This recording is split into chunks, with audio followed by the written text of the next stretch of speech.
consolar, esclarecer, orientar, nesse voo livre que se chama amar, amar, amar.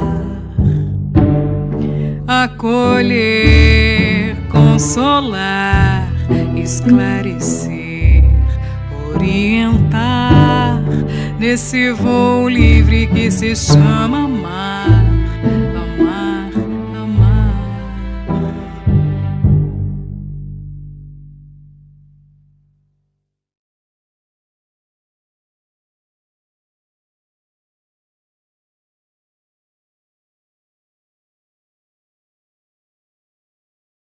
Então, seja muito bem-vinda, Darcy, a estar aqui conosco. Tudo bem, Darcy? Bom, Márcia, querida, boa tarde, não é? Ou boa noite, Ou bom dependendo, dia. bom dia, dependendo do momento em que você vai estar sintonizado, né, com essa mensagem. Mas eu queria agradecer essa oportunidade de nós estarmos aqui conversando sobre um assunto assim tão importante para o movimento espírita. Então, é com muito prazer, né, que a gente está aqui agradecendo aos amigos. Tudo bem, Alexandre? Saudações, Marcinha, a todos que nos ouvem. O nosso Senhor Jesus Cristo possa estar conosco nessa conversa amigável. Então, como nós vamos apresentar sobre o capítulo 1, eu vou colocar algumas frases que nós retiramos deste capítulo, alguns trechos do capítulo 1, Alexandre, e nós gostaríamos que você fizesse alguns comentários. Então, por exemplo, aqui o ACE nos diz assim: os centros espíritas são núcleos de estudo, de fraternidade, de oração e de trabalho, praticados dentro dos princípios espíritas. O que você pode nos dizer, Alexandre?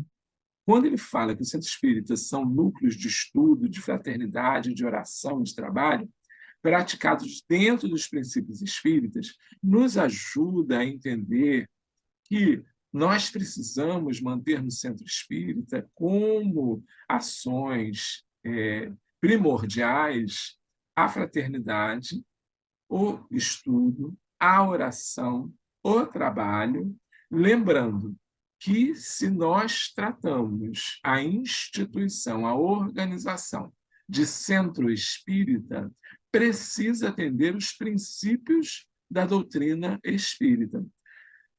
Fazer uma instituição aos moldes do que nos foi trazido na codificação, com uma visão espiritualista, nos apresentar até alguns postulados da doutrina espírita, mas divergir nas questões que estão básicas, instituídas na codificação kardeciana, nós deixamos de ser considerados núcleos espíritas, centros espíritas, casas espíritas.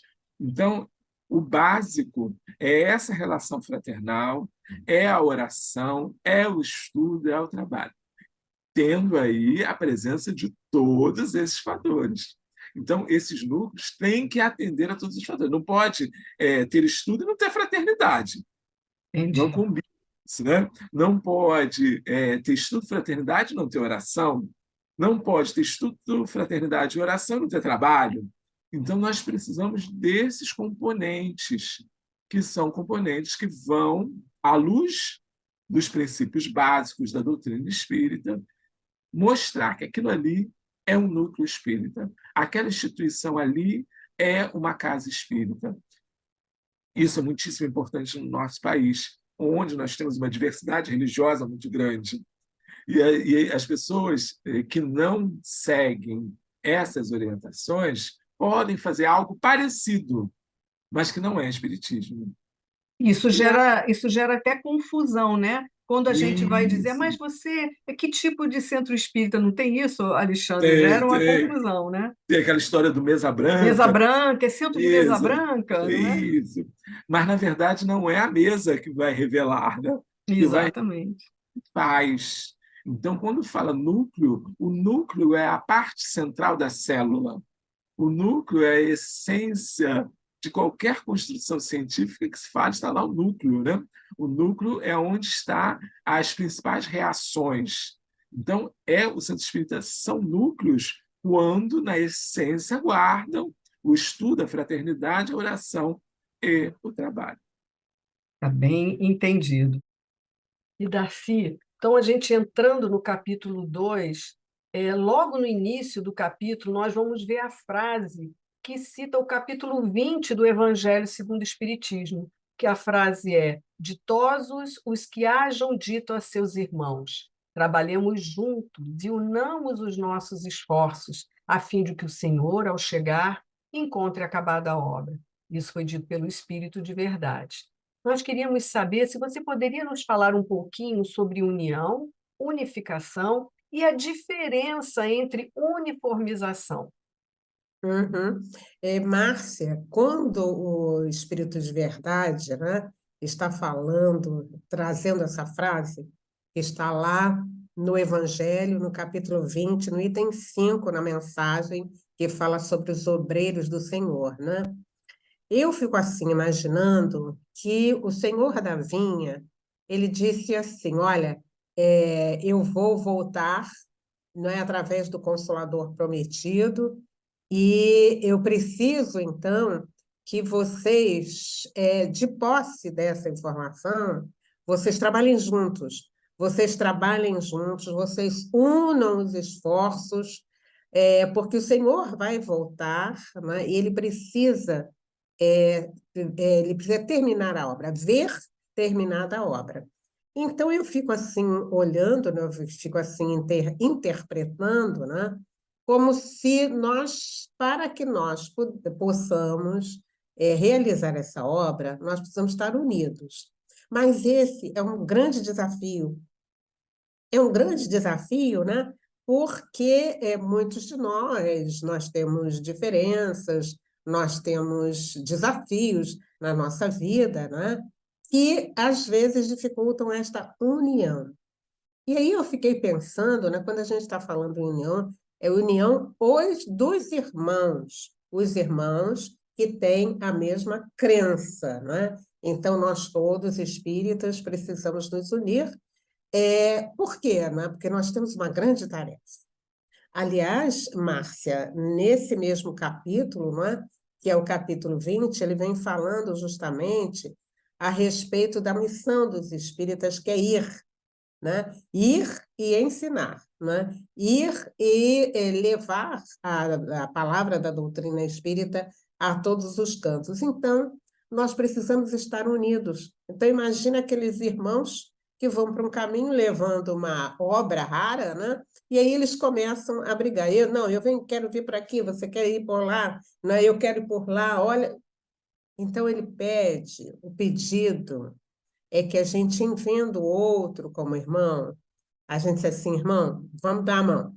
Então, vamos dar as mãos e vamos fazer o nosso trabalho, que é divulgar essa doutrina nesse instante, não é, em que grande parte da humanidade não acredita, não é, na imortalidade da alma, e por não acreditar na imortalidade da alma, ela é assim levada pelos tentáculos do materialismo.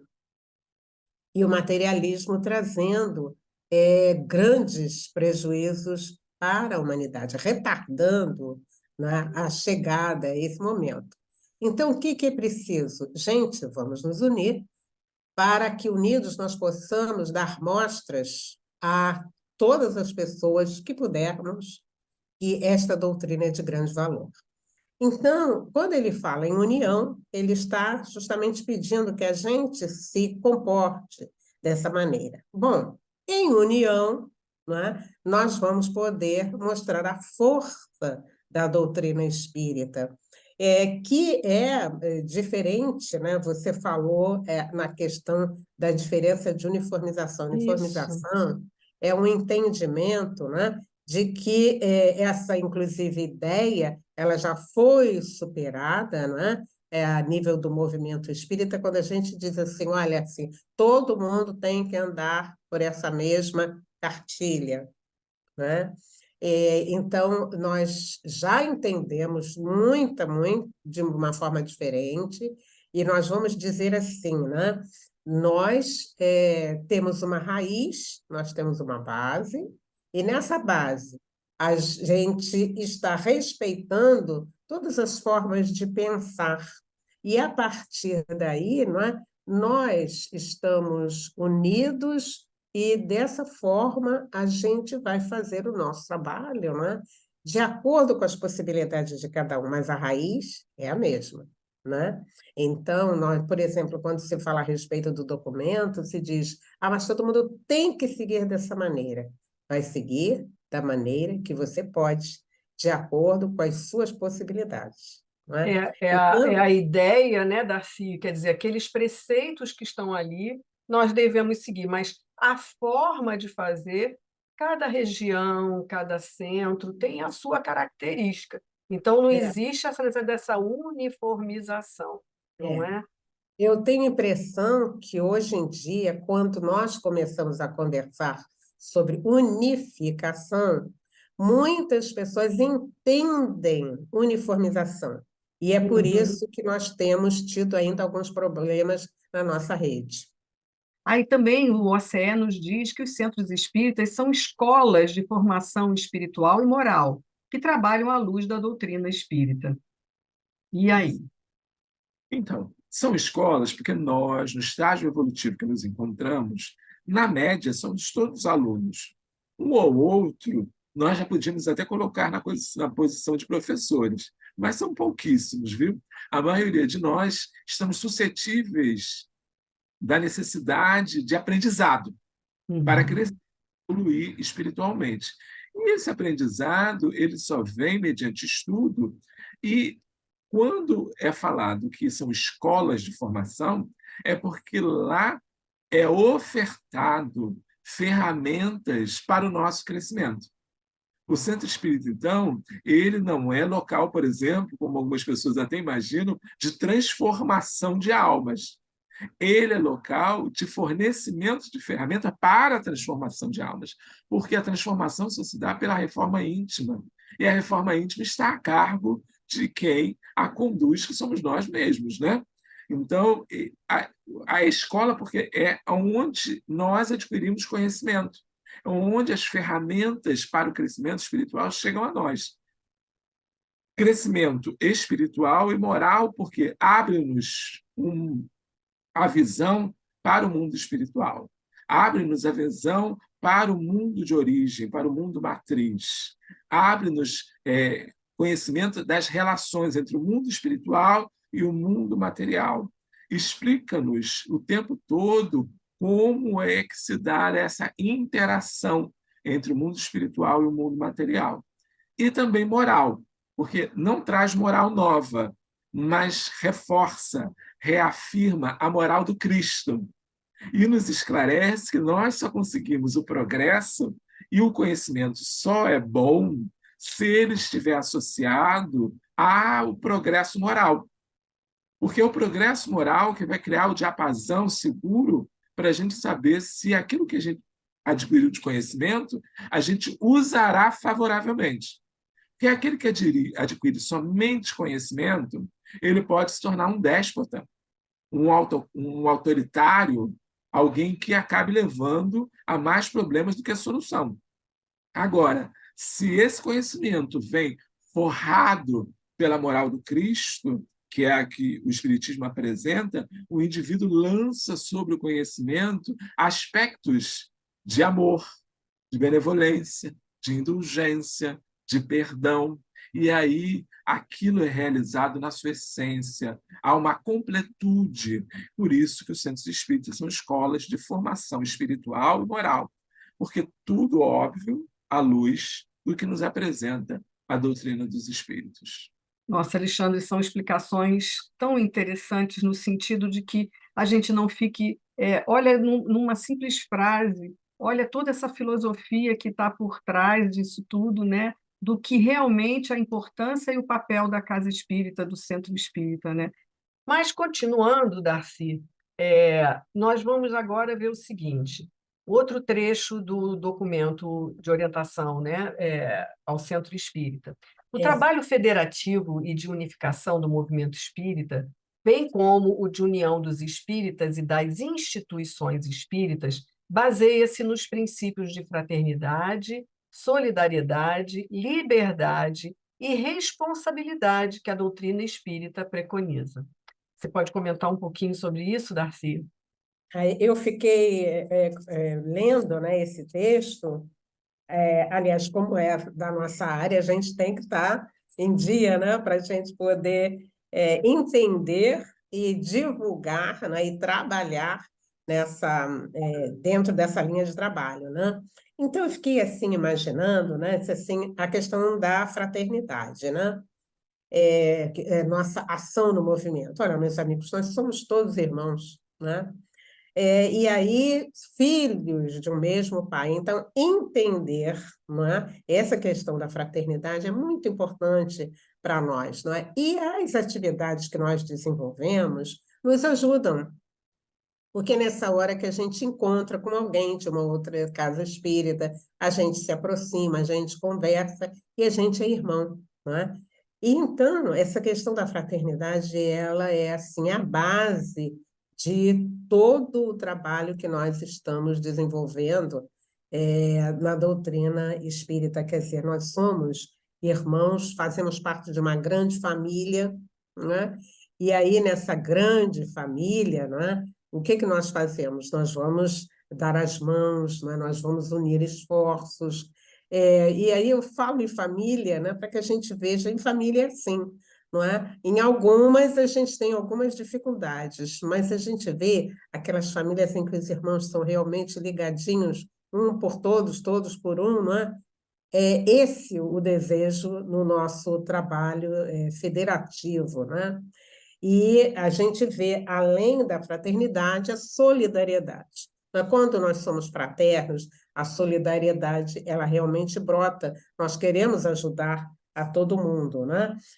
E mais, digamos assim, ali está falando a respeito da liberdade. Cada um tem liberdade de agir da melhor maneira possível, já que todos nós somos da mesma raiz, mas nem todos temos a mesma condição espiritual, a mesma idade espiritual. Nós podemos ter algumas situações, não é, em que cada um tem a liberdade de agir conforme a sua consciência, né? E a responsabilidade. Nós temos a doutrina espírita, vamos assim dizer, é uma joia rara que está nas nossas mãos, e justamente por isso a gente tem responsabilidade. Então, para divulgar a doutrina espírita, eu vou ter todos os cuidados possíveis de entregar nas mãos das pessoas que chegam, né, o melhor que eu puder, né? Então, dessa maneira, né, essa a diretriz do trabalho federativo, né? É isso mesmo, como você comentou, né, Darcy? E fazer tudo isso com muita fraternidade, né? Muita solidariedade, percebendo outras formas de pensar, né? Então, continuando, porque, olha, são tantas as frases, vamos a mais uma, de que ele diz aqui também para a gente que o centro espírita, né, a casa espírita, é um posto de atendimento fraternal para todos os que buscam com o propósito de obter orientação, esclarecimento, ajuda ou consolação. O que você pode nos dizer sobre isso? Isso é muitíssimo interessante. Esse é o aspecto de pronto-socorro. O centro espírita ele funciona, de fato, como um pronto-socorro, porque nem toda alma que aporta ao centro espírita está preparada para aderir àquela questão do conhecimento espiritual e moral e apenas precisa de uma ajuda imediata, precisa do consolo da desesperação, precisa, naquele momento, do esclarecimento do que está acontecendo ali na hora, que não pode ser adiado, porque a criatura está em aflição. E essa aflição, ela precisa, como o médico socorrista faz, né? Quando leva para o pronto-socorro, é estancar a hemorragia, é fazer a intervenção cirúrgica imediata para que o indivíduo possa recobrar a consciência, é muitas vezes dar a ele um aparelho de respiração para que volte a respirar. Então, essas são soluções imediatas. Depois que o socorrista faz isso, ele entrega para o outro médico, e o médico vai cuidar das coisas mais graves e vai tratar, então, das coisas mais profundas. Queremos nós que todos que cheguem em desesperação permaneçam no centro espírita para entrar na escola, na formação. Mas nem sempre isso se dá. Nós precisamos, então, apresentar esse aspecto de socorro e respeitar o momento espiritual de cada um para saber se aquele indivíduo vai se corporificar na doutrina espírita através da frequência na casa espírita, do trabalho na casa espírita, ou não. Solucionou a questão, ele vai embora, lembrando sempre que a porta deve estar aberta. Se quiser voltar, será muito bem-vindo. Se novos socorros precisar, a porta tem que estar aberta. Lembro de um amigo, e Márcia, ele era evangélico, né? Protestante, mas ele era batista, né? E uma vez ele disse assim, a nossa casa espírita não funcionava no período de Natal, porque tínhamos as pessoas viajando, era meio confuso. E eu comentei isso com ele, ele disse, não, nós abrimos todos os dias. Eu lembro dessa frase, nunca mais esqueço. Ele disse assim, por um acaso nesse período não tem necessitado, Alexandre? Eu disse, sim, é verdade, tem necessitado. Então, Então, a uma gente coisa, precisa... Alexandre, você tocou num ponto interessante, porque eu lembro do meu marido Palmiro conversando com ele, falando assim, esse era o sonho dele, que toda casa espírita pudesse ter alguém de plantão a qualquer hora do dia.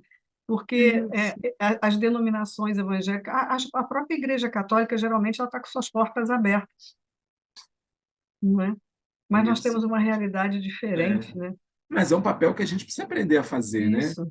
Que está aqui, né? Está na orientação do centro espírita. Esse papel de esclarecimento, de ajuda, de orientação, de consolação, às vezes o indivíduo está desorientado, vai até fazer alguma coisa mais grave em sua vida, precisando de uma palavra amiga.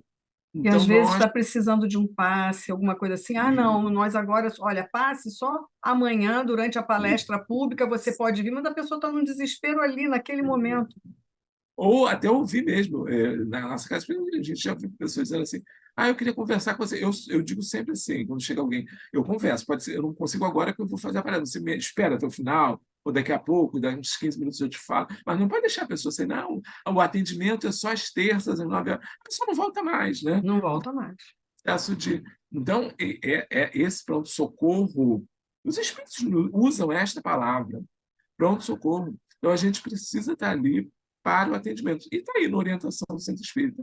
Nós precisamos nos adaptar a essas questões. Nós precisamos caminhar para a excelência e ver o que é possível fazer.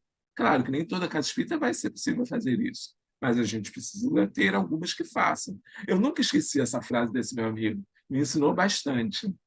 Mas Ele falava, então, esses feriados não têm pessoas sofrendo, Alexandre? Eu calei, obviamente, né? Porque não tinha que falar, ele estava certo.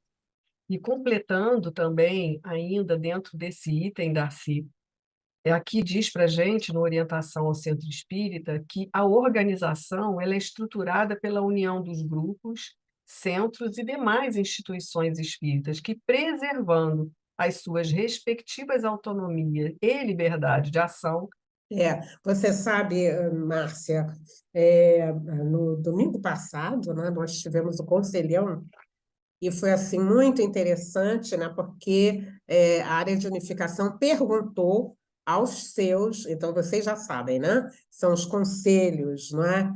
São os conselhos espíritas de unificação. Como é que eles faziam a aproximação das casas espíritas, né? E o resultado foi lindo. A gente deu um mês para as pessoas responderem. A nossa Lelete Casale fez todo um apanhado de tudo aquilo que eles tinham dito, e nós fomos vendo, né, como cada um, na sua região, fazia assim, esse trabalho de integração. O último trabalho que a gente viu, por exemplo, foi da Banca do Livro. Então, lá no segundo seu, que é Nilópolis, né, eles fazem a Banca do Livro. E naquele dia, naquela semana, estavam todos juntos. Então, a gente pode dizer, né, que realmente, através dessas atividades, nós nos aproximamos, conhecemos pessoas que dizem assim: ah, eu não sabia que o espiritismo era assim, né?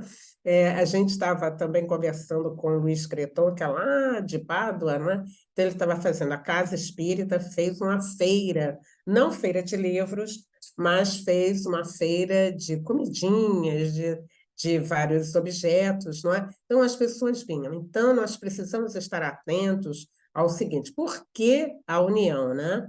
A união faz a força, né? Aquele ditado, né? E fazendo a força, né? Nós, então, podemos mostrar para aquelas pessoas que não têm acesso aos recursos das reuniões online, mas aquela pessoa numa cidadezinha ou numa cidade grande que está ali passando, ela vai ter acesso ao trabalho do movimento espírita, né? Então, é muito interessante essas particularidades de cada área, de cada setor, de cada região.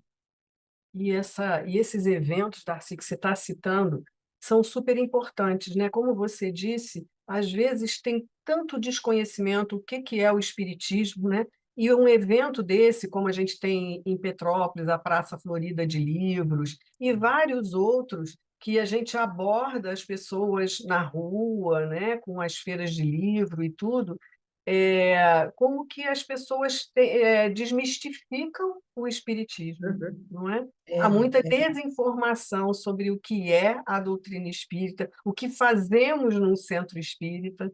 Então, é bem é. interessante quando a gente consegue também é, conseguir Mostrar. informar, mostrar e É, informar, né? porque ainda tem muito preconceito, né? Isso, E isso, então as pessoas ficam assim de longe, mas elas começam a se aproximar e a ver, né, os conceitos errôneos que elas possuíam, exatamente. né? E abre caminho para o conhecimento, né? Certíssimo, com certeza. Vamos a mais uma. Os centros espíritas são oficinas de trabalho que proporcionam aos seus frequentadores oportunidades de exercitarem o próprio aprimoramento íntimo pela prática do evangelho em suas atividades. O centro espírita, aliás, como qualquer instituição religiosa, ele precisa dar a oportunidade às criaturas que chegam de trabalharem no bem, trabalho no bem, né? Trabalho sem buscar nada em troca. O verdadeiro trabalho voluntário, que tem compromisso, trabalho espírita ou qualquer trabalho religioso voluntário tem compromisso, não esqueçamos disso. Então, tem compromisso, mas não é uma obrigação. É algo que vem do coração, é algo que eu faço porque me engrandece.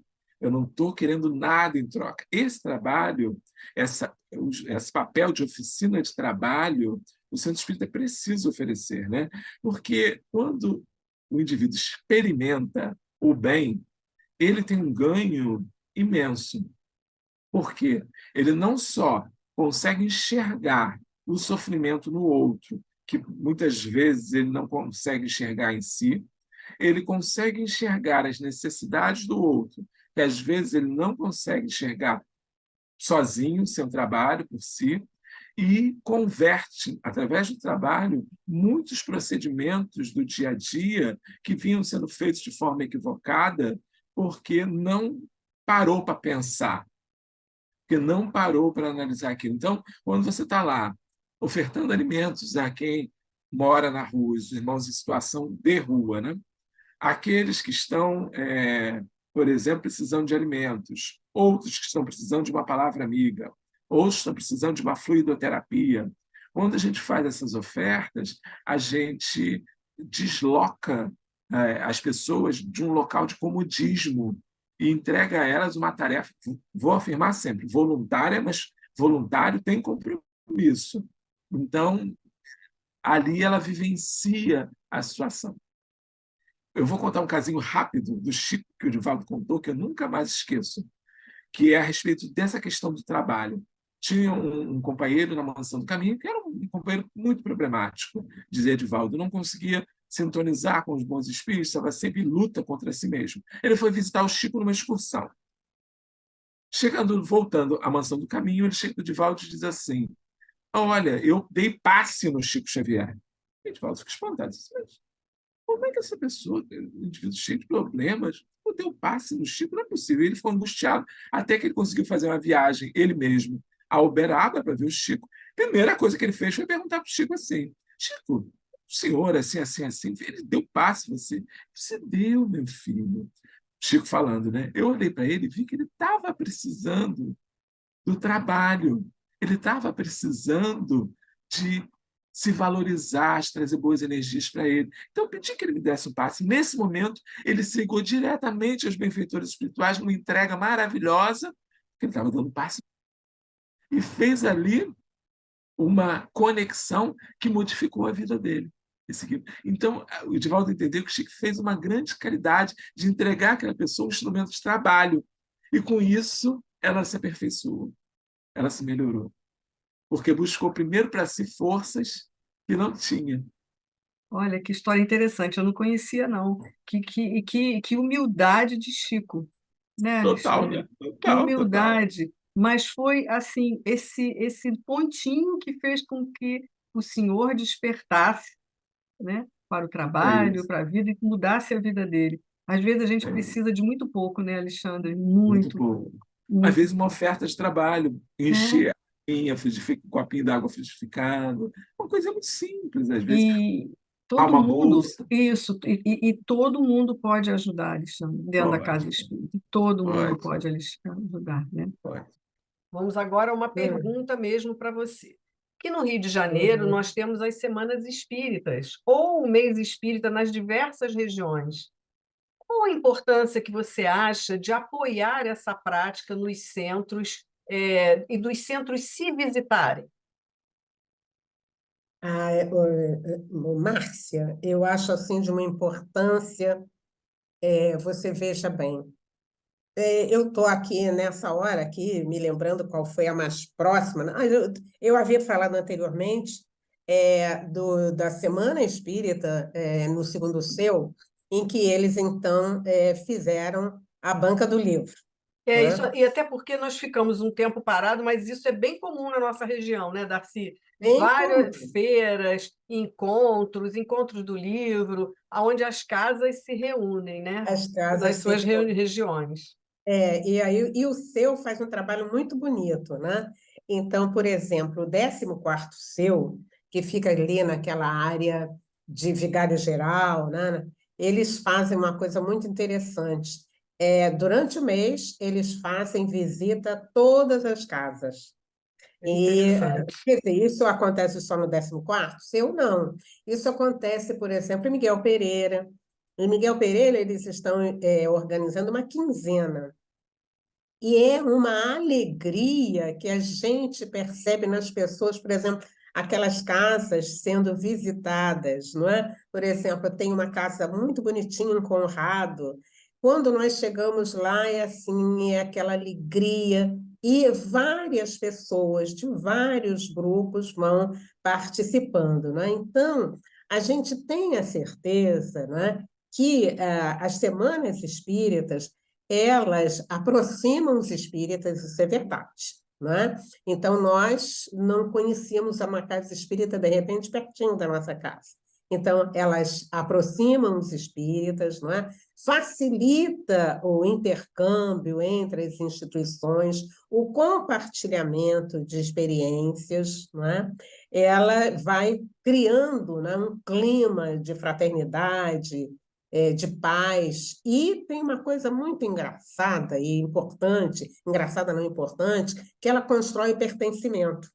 Nós fazemos parte de um grupo de pessoas que estuda a doutrina espírita, mas que se confraterniza, que compartilha experiências. Era esse o grande desejo, não é, do Leopoldo Machado, quando ele dizia: espíritas, alegrai-vos e, além de tudo, visitai-vos. Como é bom você receber a visita, não é, de alguém, algum amigo seu. Então, aqui no Rio de Janeiro, nós temos mais muitas e muitos seus que realizam as semanas espíritas. A gente pode dizer, de uma forma geral, né, que esse movimento, né, movimento mês espírita, né? Semana espírita, ou então a quinzena espírita, ele vai justamente também fortalecer, né?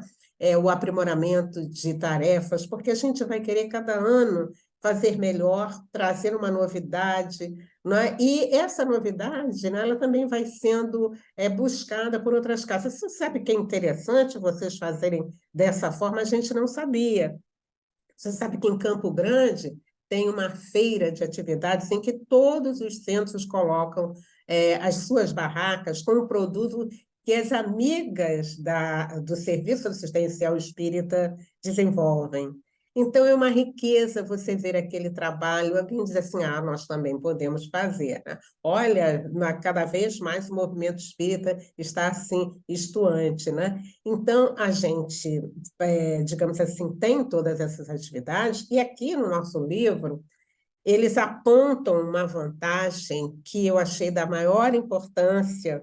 Ele diz assim: afina o movimento espírita para uma sintonia cada vez mais perfeita com as forças espirituais que dirigem o planeta, e, em particular, o movimento espírita. Então, pensar nesse tipo de abordagem, quer dizer, quando nós estamos juntos, quando nós estamos unidos, nós abrimos possibilidade para que falanges do bem também atuem e ajudem a comunidade.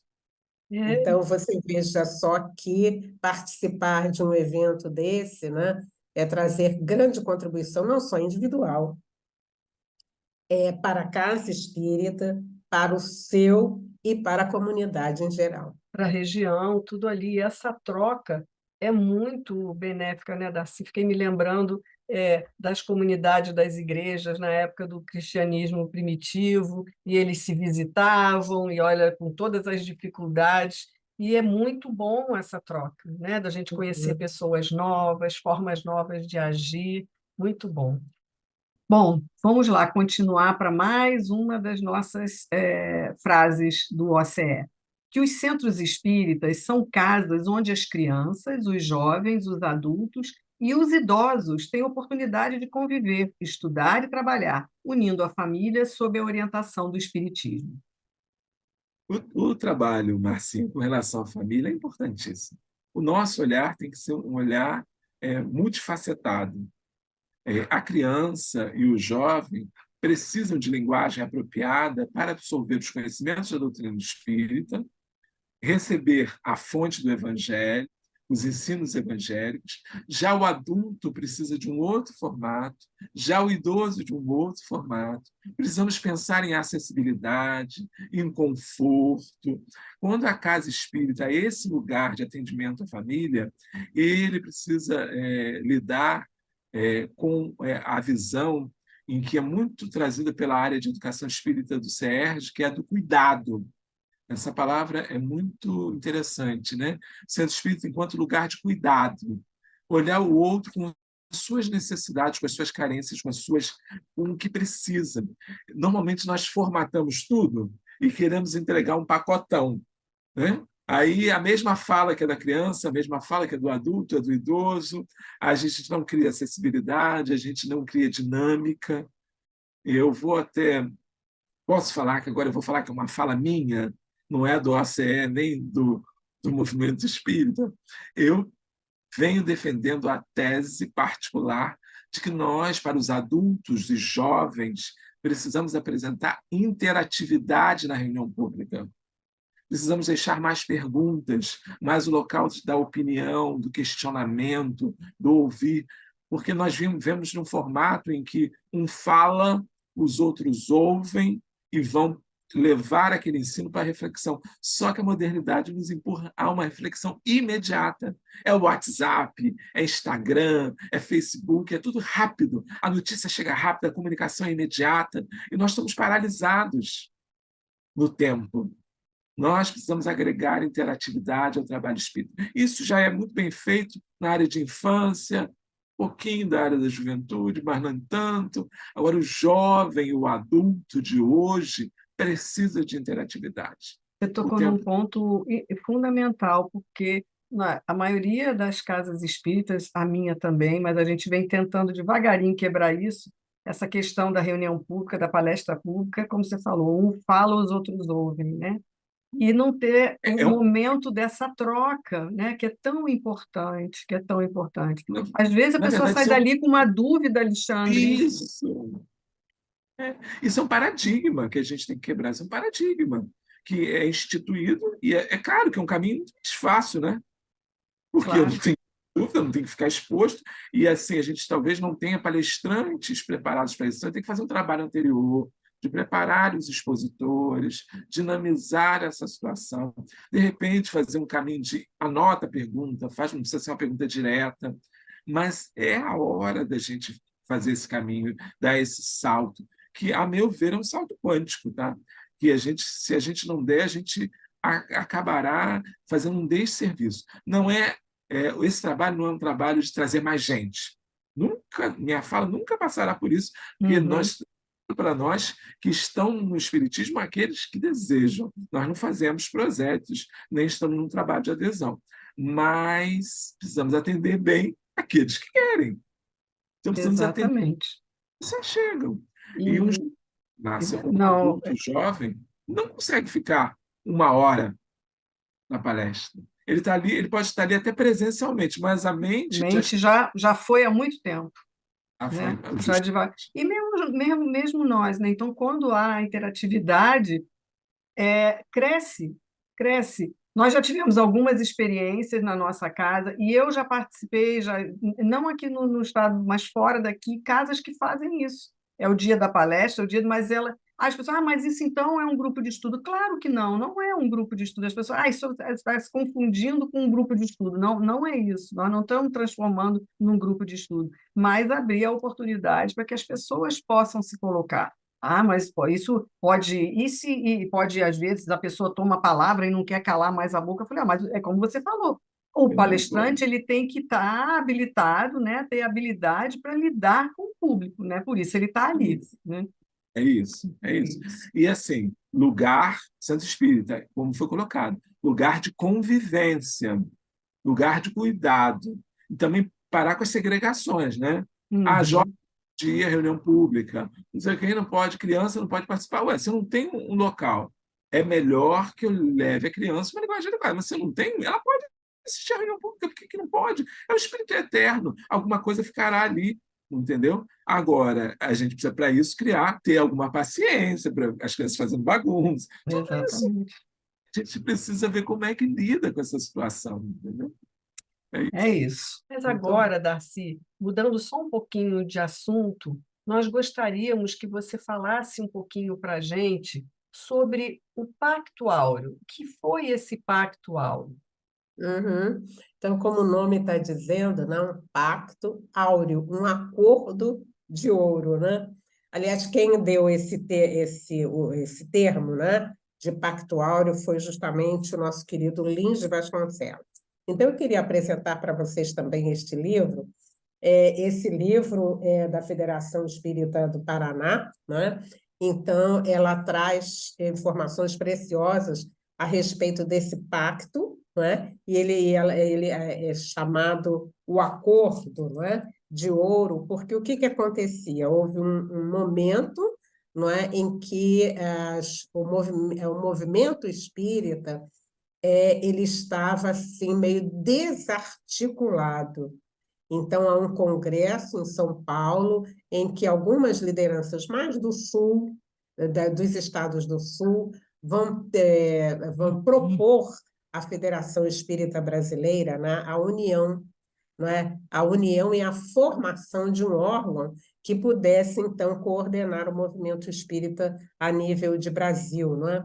E é interessante dizer, pena que a gente tem um pouquinho de pouco tempo, né? Mas quem puder fazer uma busca, né, dessas informações sobre o Pacto Áureo, aliás, Márcia, no mês de outubro nós temos várias instituições, vários seus tratando a respeito do Pacto Áureo, da importância do Pacto Áureo. E aí, então, meus amigos, os companheiros que haviam vindo de São Paulo para o Rio de Janeiro, foram fazer uma visita à Federação Espírita Brasileira naquela época, exatamente em 1949, era presidente o nosso companheiro Antônio Vantuil de Freitas, ele era o presidente da FEB. E ele, então, recebe uma comitiva que vai conversar com ele a respeito da formação, né, deste conselhão. E interessante porque o Vantuil de Freitas já tinha também em casa começado a escrever alguma coisa que fosse assim, que dissesse a respeito de alguns detalhes de organização deste conselho, né? E então eles juntos, não é? Eles assinam então. Quem é que assinou esse documento? Né? Algumas pessoas assim muito importantes, eu vou pedir licença a vocês para dizer, olha, estava lá o nosso querido Lins Vasconcelos, estava Francisco Spinelli pelo Rio Grande do Sul, estava o Roberto Pedro Michelena e tantos outros, o senhor Oswaldo Mello, que escreveu, que reuniu todas essas informações, ele era da Federação Espírita do Paraná. E, então, esses companheiros, então, junto com o Vantuil de Freitas, né, eles, então, assinam este documento. Eu vou só ler o segundo artigo, não é? Que diz o seguinte: a FEB criará um Conselho Federativo Nacional permanente com a finalidade de executar, desenvolver e ampliar os planos da sua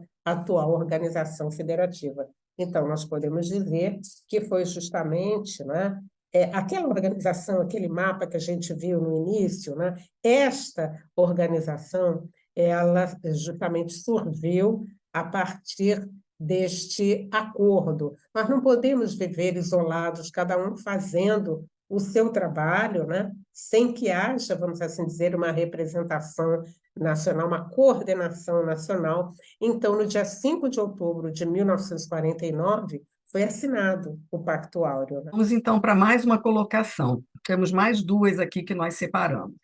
E os centros espíritas são recantos de paz construtiva, que oferecem aos seus frequentadores oportunidades para o refazimento espiritual e a união fraternal pela prática do amai-vos uns aos outros.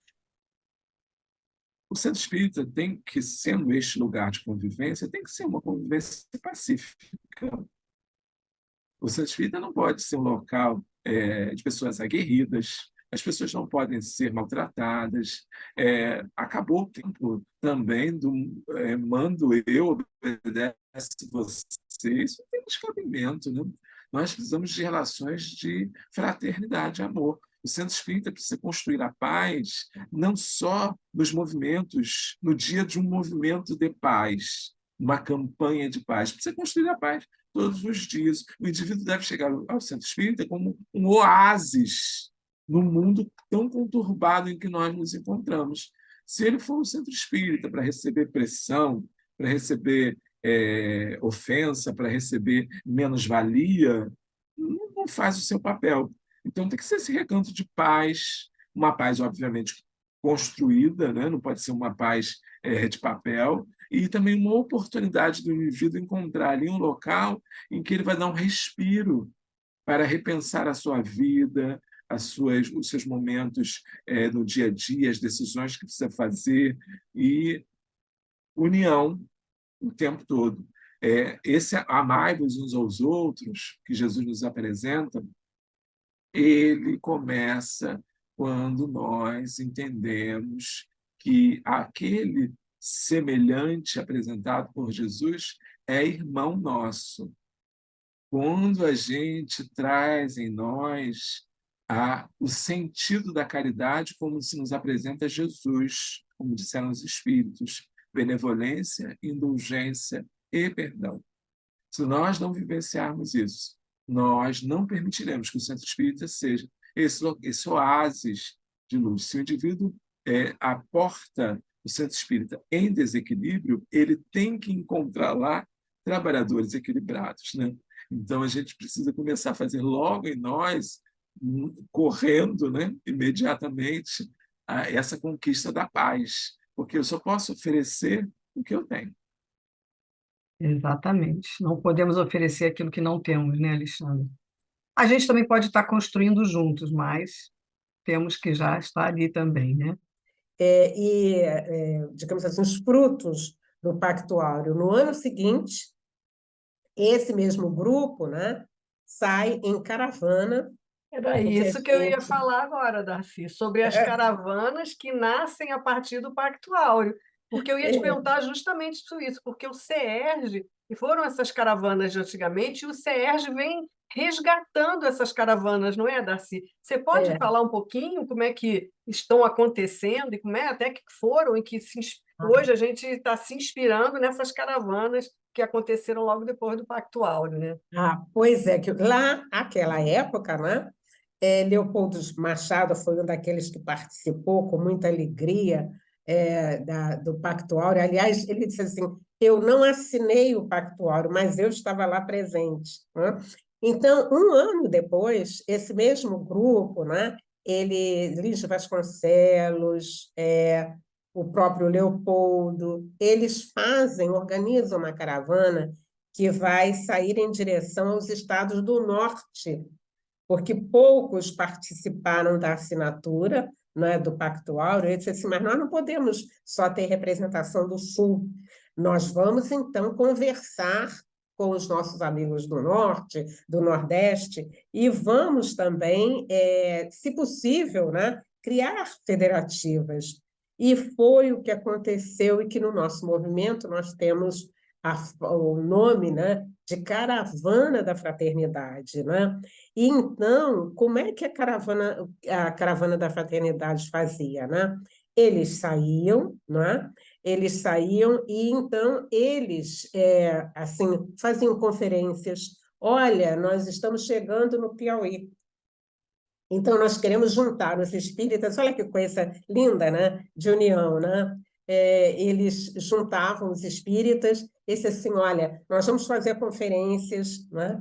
E o Leopoldo Machado, que era assim um polemista, ele sempre fazia as conferências. Então, eram as conferências, eles faziam reuniões, eles procuravam ver quais eram os amigos espíritas, vamos aqui, vamos unir, né?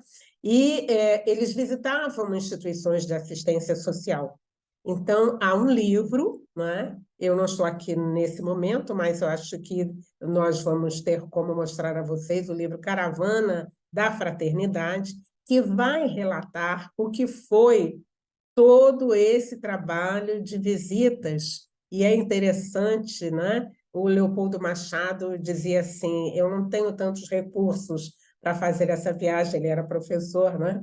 E o Lins de Vasconcelos, né? Ele foi um grande financiador, né, dessas viagens, da viagem especialmente de Leopoldo Machado. Temos que Instrumentos, fazer a nossa parte, né? a nossa parte, a nossa parte. Porque, Então, né, cada um com as suas obras, né, cada um de acordo com o que a gente. isso. Não é por estar frequentando a casa espírita que nós vamos mudar de uma hora para outra, né? Se um espírito disser para nós assim, olha, você vai entrar aqui e vai sair curado, a gente tem que pensar que responsabilidade é essa, porque para nós, pela compreensão, dor e sofrimento é bênção. Eu sei que é uma coisa complicada de se ouvir, mas é isso, viu? Porque é o buril de nossas almas. Então, eu sei que no momento que a gente está sofrendo, a gente quer se livrar daquilo. Eu sei disso, né? Eu também sofro. Então, eu sei que a gente quer se livrar daquilo. Mas a compreensão dos espíritos é essa. Então, você vai encontrar no centro espírita auxílio. Você vai encontrar cuidado, compreensão, alívio.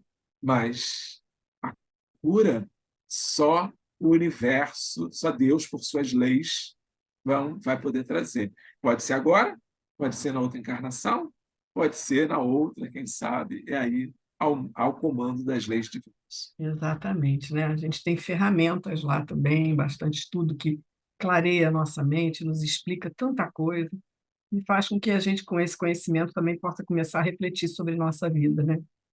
E quem sabe mudar. Olha, Alexandre, nós estamos chegando, né, ao final. A conversa estava tão boa, o tempo passou, a gente nem viu. E aí nós queríamos deixar você, né, aberto para fazer suas considerações finais. A primeira consideração que eu gostaria de dizer é o seguinte: se sozinho, pode ser difícil, unido pode ser mais fácil. Se nós ouvimos Bezerra de Menezes, Adolfo Bezerra de Menezes Cavalcante, doutor Bezerra, amigo querido, quando fala do processo de união dos espíritas, ele lembra que nós precisamos estar caminhando juntos. O centro espírita precisa unir-se a outros centros espíritas em caminho de fraternidade, não de obrigação, em caminho de compreensão que isolados somos facilmente quebrantáveis, unidos somos como um feixe de varas, seguro, difícil de quebrar. Se nós queremos cumprir o nosso papel de levar o espiritismo à humanidade, precisamos, no estado do Rio de Janeiro, nos associar ao Conselho Espírita de Unificação da sua região. A Casa Espírita deve aderir ao Conselho Espírita de Unificação da sua região, que vai se associar a reunir, que é o conjunto dos centros espíritas, a reunião dos centros dos Conselhos Espíritas de Unificação, e ao CERJ, que é a Federativa do Estado do Rio de Janeiro, que congrega todos os centros espíritas que desejem participar do movimento espírita. Mas essa adesão se faz através do órgão regional, que é o Conselho Espírita de Unificação.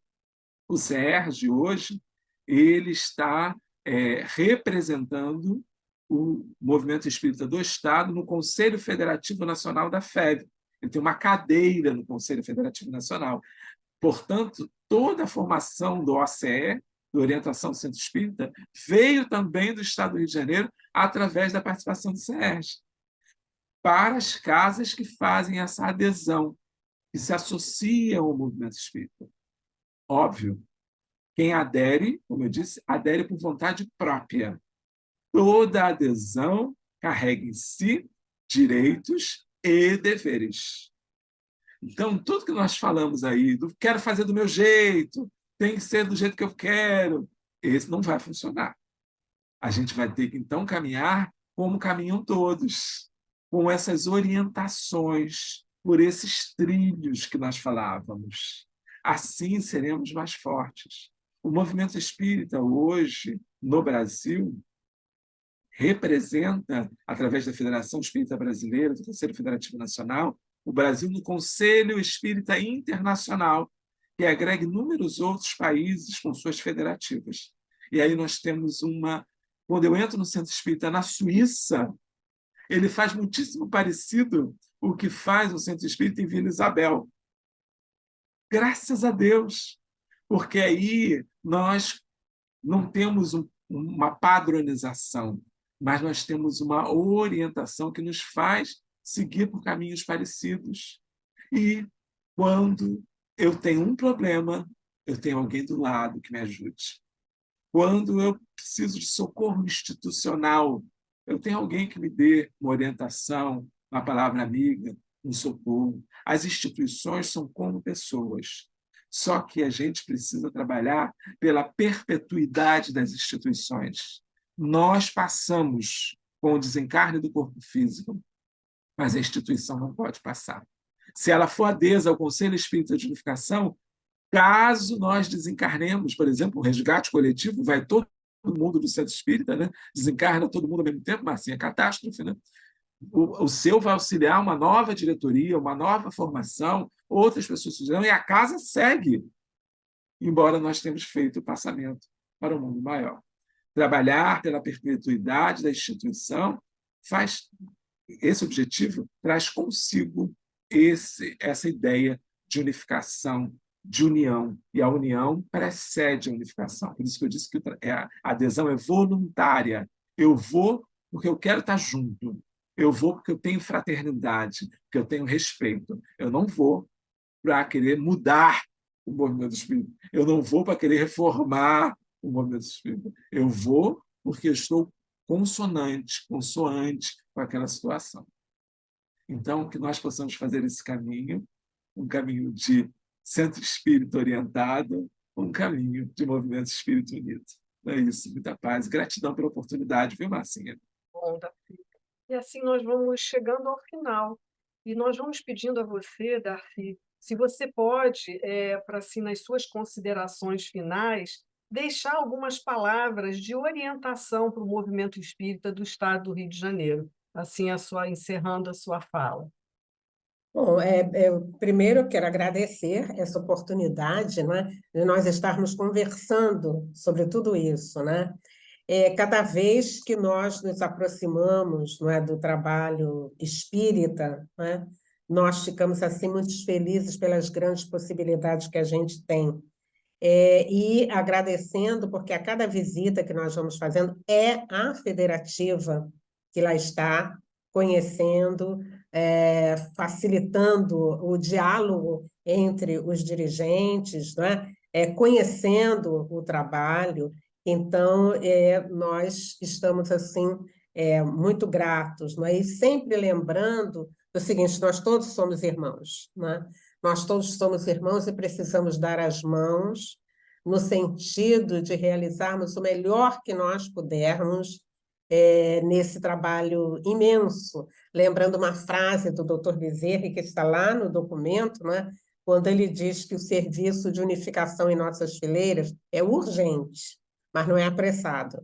Então, é urgente porque nós precisamos, assim, estar juntos, não é? Nós precisamos dessa solidariedade para que nós possamos fazer esse grande trabalho, né, que é mostrar à nossa comunidade a excelência da doutrina espírita. Então, que a gente se dê as mãos, e a gente sempre diz, o CERJ está, digamos assim, à disposição. Nós trabalhamos com as áreas Reunir, não é? Então, através das áreas Reunir, a gente pode estar sempre juntos. Então, muito obrigada, e que nós nos lembremos, olha, do peixe de varas, né? Uma varinha, ela fica, não é o sabor do vento, mas o feixe de vara, né? Então, que nós sejamos assim, esse peixe de varas. Obrigada, querida. Darcy, nós é que agradecemos muito, muito a sua presença, as suas explicações, esse amor que você tem pelo Conselho Espírita, pelo CERJ, pelo Espiritismo, pelo movimento espírita.